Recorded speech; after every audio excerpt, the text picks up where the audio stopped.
Assalamualaikum warahmatullahi wabarakatuh. Kembali lagi bersama saya Ayuni Puspitasari dalam mata kuliah Fisiologi Tumbuhan yang diampu oleh Ibu Dwirini Kurnia Fitri MSI.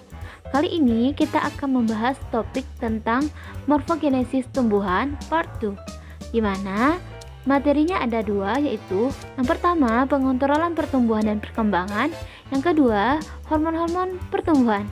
So, tanpa berlama-lama, mari kita bahas satu persatu. Check it out.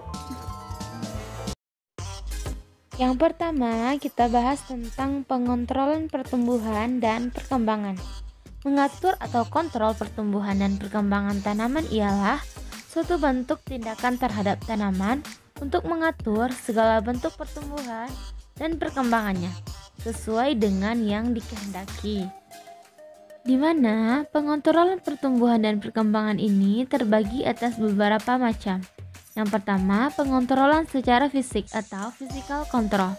Tujuan dari pengontrolan secara fisik ini yaitu untuk merubah ukuran, bentuk, dan arah pertumbuhan. Yang kedua, untuk kesehatan tanaman dengan jalan membuang bagian tanaman yang sakit. Dan yang ketiga, pemangkasan dilakukan untuk mendapatkan kualitas buah yang bagus. Yang kedua yaitu pengontrolan secara kimia atau chemical control. Pada pengontrolan secara kimia ini biasa digunakan yaitu pupuk dan zat pengatur tumbuhan atau fitohormon dengan tujuan untuk mengurangi tenaga kerja atau karena dapat menggantikan dan menghasilkan tanaman-tanaman yang kerdil. Yang kedua yaitu pengontrolan secara kimia atau chemical control. Pada pengontrolan secara kimia ini biasa digunakan yaitu pupuk dan zat pengatur tumbuhan atau fitohormon. Tujuannya untuk mengurangi tenaga kerja atau karena dapat menggantikan dan menghasilkan tanaman yang berukuran kerdil. Sedangkan dalam tingkat kerja pengontrolan dimulai dari yang pertama yaitu tingkat genetika, yang kedua tingkat sel, yang ketiga tingkat biokimia, dan yang terakhir tingkat organisme. Selanjutnya kita bahas tentang hormon.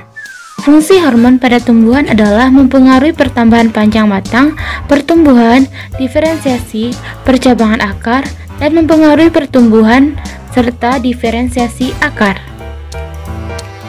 Di mana hormon terbagi atas berbagai macam. Yang pertama ada hormon auksin. Fungsinya dalam pertumbuhan tanaman adalah sebagai pengatur dan pembesaran sel dan memicu pemanjangan sel dari daerah belakang ujung meristem. Dan yang kedua yaitu hormon giberelin. Giberelin merupakan hormon tumbuhan pada tanaman yang bersifat sintesis dan berperan dalam mempercepat perkecambahan. Yang ketiga yaitu hormon sitokinin. Sitokinin berasal dari bahasa Inggris yaitu cytokinins, adalah sekelompok hormon tumbuhan dan zat pengatur tumbuh yang mendorong terjadinya pembelahan sel atau sitokinesis di jaringan meristematik. Dan yang keempat yaitu hormon etilen, di mana hormon ini berperan pada proses pematangan buah dalam fase klimakterik.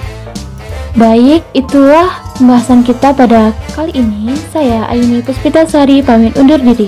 Mohon maaf atas segala kekurangan. Saya sudahi dengan wassalamualaikum warahmatullahi wabarakatuh.